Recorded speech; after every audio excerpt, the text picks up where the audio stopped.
Plus verte la ville, une émission présentée par Gilliane Mathieu. Bonjour à tous, bienvenue dans cette nouvelle émission de Plus verte la ville. Je me trouve actuellement sur le toit de la friche de la Belle de Mai pour parler d'un sujet que nous n'avons pas encore évoqué, qui est le sujet de l'énergie.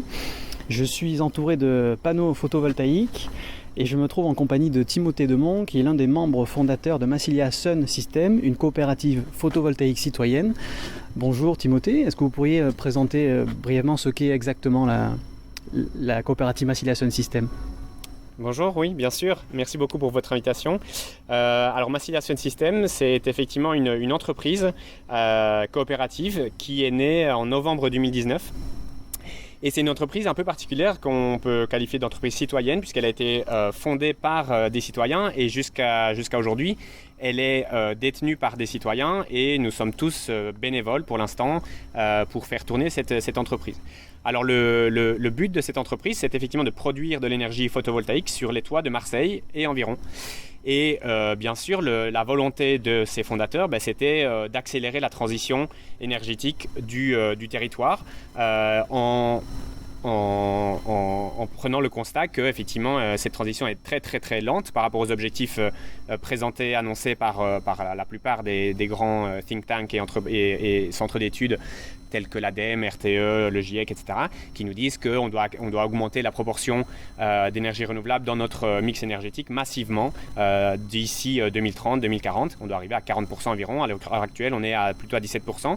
Donc vraiment, il y a un besoin d'augmenter les énergies renouvelables de manière rapide et massive.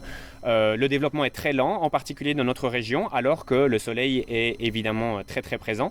Et donc voilà, on s'est dit, est-ce que nous, citoyens, petits citoyens entre guillemets, on ne pourrait pas jouer un petit rôle, contribuer à cette transition, et en plus le faire quelque part en s'amusant presque, j'ai envie de dire, parce que vraiment, effectivement, tout est parti, c'est toujours très très convivial, les réunions de Massilia Sun System.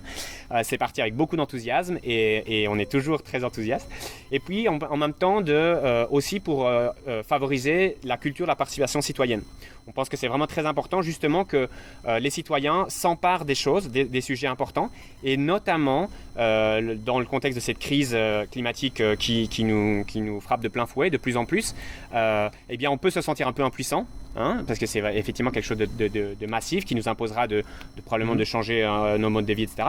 Et donc, notre initiative, elle donne l'opportunité aux citoyens d'être acteurs, puisque, alors on peut être acteur de différentes manières, mais notre coopérative, elle permet aux citoyens de s'engager à nos côtés pour produire de l'électricité photovoltaïque et donc verdir l'électricité du réseau public. Donc ce que vous avez fait, c'est installer, par exemple ici à la friche de la Belle de Mai, des centrales photovoltaïques qui vont ensuite vendre de l'électricité à EDF pour la production. Oui, tout à fait. Donc je disais, on existe depuis 2019. Alors c'était pas la meilleure période pour sortir une entreprise. Donc juste avant le Covid. Voilà. On a déjà deux centrales qui sont terminées et en exploitation, c'est-à-dire qu'elles produisent et vendent de l'électricité sur le réseau. Donc effectivement, le système de base, c'est que nous installons des centrales sur des toits qui nous sont mis à disposition par leurs propriétaires. D'accord. Comment on les finance ces centrales ? En collectant de l'épargne citoyenne. C'est là aussi où il y a vraiment cet aspect de citoyen et d'implication de la communauté citoyenne du territoire sur ce projet-là. Et donc, on collecte de l'épargne citoyenne, ça fait un apport en capital qui nous permet derrière d'aller voir des banques et de faire ces investissements. Donc, on installe les centrales et ces centrales, elles sont exploitées pendant une trentaine d'années. Alors, elles sont exploitées en général de la manière la plus simple, c'est effectivement de vendre l'électricité qui est produite sur le réseau public via effectivement EDF obligation d'achat, ce qui nous permet de bénéficier d'un tarif garanti par l'État sur 20 ans. Ou alors, on a un autre projet dont je parlerai peut-être ultérieurement, où on a développé un système d'autoconsommation. Et là, c'est le bâtiment qui est en dessous, qui bénéficie directement de la production pour réduire sa facture d'électricité. Et c'est aussi un système qui est très intéressant sur certaines typologies de toiture. Mais ici, effectivement, on est à la friche de la Belle de Mai. C'est un toit de 3000 m². Alors, il y a un peu plus de 1500 m² qui est couvert de panneaux. on parle de plus de 800 panneaux, donc c'est une très grande centrale. En termes de puissance, c'est plus de 300 kW crête. Alors ça ne vous dira pas grand-chose, mais c'est environ la consommation moyenne d'une centaine de familles. Donc c'est vraiment donc la production que l'on réalise sur cette centrale, ça permet de compenser la consommation électrique d'une centaine de familles. À l'année, c'est ça? À l'année. Donc voilà, donc c'est une grande centrale, c'est une grande surface, et donc sur ce genre de toiture, c'est plus intéressant typiquement de vendre effectivement l'électricité. Et donc c'est ce qui se passe sur ce toit ici à la friche. Comment est-ce qu'on passe du constat on a envie en tant que citoyen de participer à la transition énergétique, transition écologique, à on a effectivement installé 800 panneaux solaires sur le toit de la friche de la Belle de Mai, parce que j'imagine qu'il y a quand même beaucoup de contraintes techniques, de complexité dans le montage de dossiers. Donc comment est-ce que vous avez fait et comment est-ce qu'on pourrait inspirer des gens qui ont envie de monter des projets similaires? Et oui, tout à fait. Et c'est vraiment quelque chose de magique en fait sur ce genre de projet. Moi, je continue à m'étonner du fait qu'effectivement, en un peu plus de 2 ans d'existence, eh bien, on en est à ce point-ci, où effectivement, à la fin de l'année ou au printemps, on aura probablement 1 méga kilowatt crête d'installé. Donc, c'est vraiment une très belle réalisation. Et donc, alors, il faut dire que le photovoltaïque, c'est relativement simple comme technologie et comme business model entre guillemets, puisque surtout si on fait de la vente totale, donc on a ces tarifs garantis pendant 20 ans, c'est assez facile de prévoir le rendement et donc les profits futurs, et donc on peut faire en sorte que tout roule assez facilement.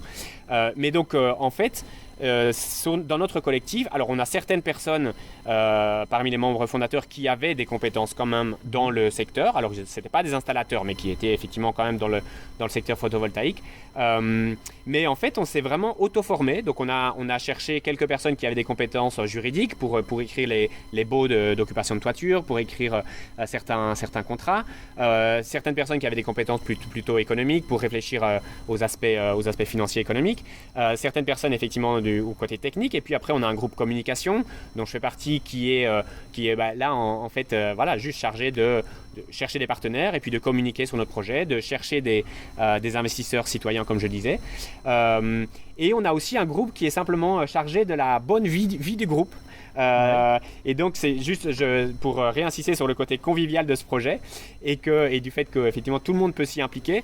Il y a vraiment un rôle possible pour tout le monde, que ce soit qu'on ait des compétences ou qu'on ait envie de développer des compétences techniques, financières, juridiques, communication ou juste de convivialité. Tout le monde est le bienvenu. On a besoin de plus de bénévoles à Massillation System puisque notre entreprise est en train de grandir. Et donc vraiment, c'est un message que je voudrais faire passer et merci de me permettre de le faire. C'est que on est à la recherche active de bénévoles. Donc toute personne qui n'aurait pas spécialement des compétences, mais plutôt un peu de temps et de l'envie d'être acteur, eh bien, on s'auto-forme et ensemble, on arrive à effectivement des réalisations assez impressionnantes assez rapidement. Donc ça, c'est la première manière d'aider. Après, il y a une autre manière. Si vous êtes une coopérative, vous cherchez des fonds, vous me parliez en off de notamment collecter de l'épargne citoyenne. Ça peut être une autre manière de contribuer si on n'a pas beaucoup de temps peut-être? Tout à fait. Donc ça c'est une contribution évidemment majeure, primordiale pour nous. C'est de devenir sociétaire de la coopérative Massillation System en achetant des parts de la coopérative. Alors tout se fait sur notre site internet, c'est très facile. Les parts, elles sont à 50 €. Donc on avait vraiment cette volonté que beaucoup de personnes puissent nous rejoindre. D'accord ? Donc c'est la logique, c'est pas forcément d'investir 200 000 €. Hein. D'ailleurs, c'est pas possible. On a une limite une personne peut détenir au maximum 20% du capital. Mais ce que je veux dire, c'est que on veut que ce soit que le capital et la société soient ouvertes au plus grand nombre. Et donc on peut effectivement acheter des parts de la société. Ça permet donc de nous aider à financer des centrales.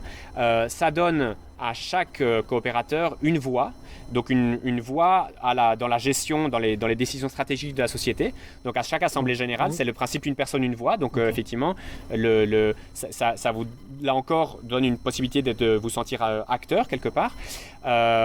Et ça, c'est bien sûr un investissement. C'est un investissement qui est éthique, qui est aussi rentable parce qu'on offre des dividendes, d'accord. On a aussi comme but vraiment de donner de la valeur à cette épargne citoyenne et donc on table dans nos business plans sur des dividendes de l'ordre de 3%, ce qui est pas mirobolant, mais ce qui est plus qu'un compte, qu'un livret A par exemple. Une épargne éthique parce que ça permet la production d'électricité d'énergie renouvelable, mais également parce que ça favorise des emplois locaux lors de l'installation des centrales photovoltaïques notamment. Et oui, alors ça c'est le dernier aspect très important, c'est que dans notre modèle, on a vraiment à cœur donc nous n'installons pas nous-mêmes les panneaux, on fait travailler des installateurs et des entreprises locales.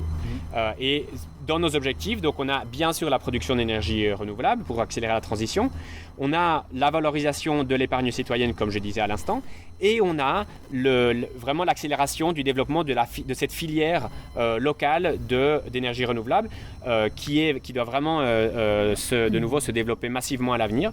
Et donc on fait travailler, plusieurs entreprises sur nos centrales, que ce soit sur l'installation, mais aussi que ce soit sur des gros chantiers comme pour la friche, on demande une assistance à maîtrise d'ouvrage, etc.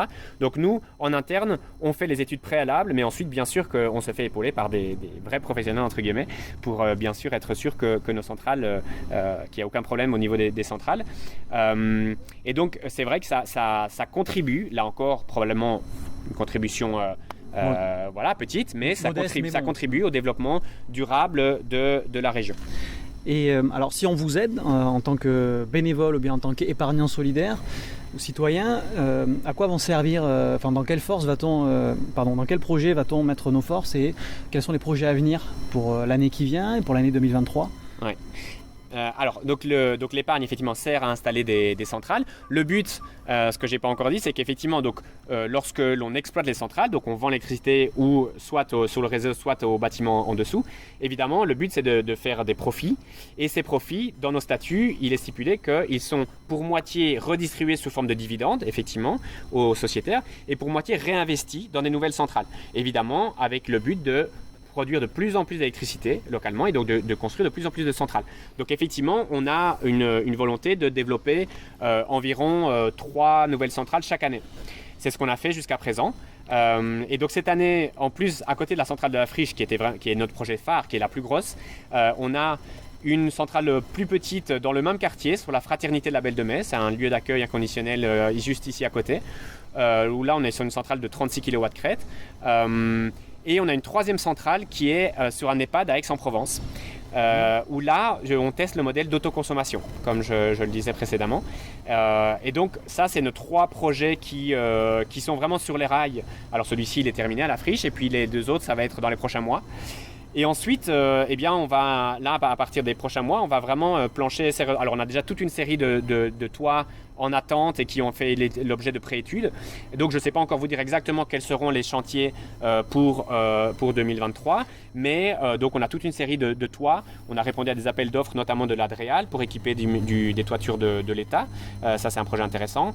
On a des contacts avec même des entreprises, des arnavaux notamment, qui ont cette volonté d'être plus vertueuses et qui n'ont pas une capacité d'investissement propre, et donc qui sont intéressés par notre système, puisque notre système leur permet effectivement de produire de l'électricité, mais sans investir rien, puisque effectivement c'est Massilia SNCM qui investit. Simplement en mettant à votre disposition le toit, la surface du toit. Ouais. D'accord. Donc vous ne manquez pas de travail pour les projets pour les années qui viennent. Pas du tout. Vous avez vraiment besoin de bénévoles et d'un coup de main. Et la dernière chose, c'est que bien sûr on est aussi en contact avec les collectivités, et on espère que notamment la ville de Marseille pourra éventuellement nous mettre à disposition certaines toitures. Je pense tout particulièrement aux toitures d'école, puisque un dernier aspect que vraiment je voudrais aborder, c'est que on a aussi dans nos statuts cette volonté de faire de la sensibilisation et de l'éducation autour de ces enjeux d'énergie. Et donc on se sert de nos centrales vraiment comme outil pédagogique. Évidemment, plus elles sont centrales et plus il y a du public intéressant, et notamment d'âge, de jeunes autour de ces centrales, mieux c'est pour ces activités-là. Et donc ce serait vraiment génial si on pouvait... donc là pour l'instant, nos centrales existantes, c'est sur collectif d'artistes La Déviation à l'Estac. C'est un très beau projet, c'est un très bel endroit, il y a pas mal de monde qui vont là, mais c'est un peu excentré. Cette centrale de la Friche, ce sera génial pour ça, et donc on a bien mis au point avec la Friche que bien sûr il y aura des visites, et donc D'ailleurs, toutes les personnes, par exemple les enseignants qui voudraient nous demander de faire visiter la centrale, eh bien, peuvent nous écrire. Toutes les coordonnées sont sur notre site massiliasunsystem.org. Vous venez d'écouter la première partie de l'interview de Massilia Sun System, une coopérative d'énergie citoyenne. Si le sujet vous a plu, vous pouvez le commenter sur la page Facebook de la radio et nous retrouver mercredi prochain à 11h45 où nous allons élargir le sujet sur les énergies renouvelables. D'ici là, passez une bonne semaine. Plus verte la ville, une émission présentée par Gillian Mathieu.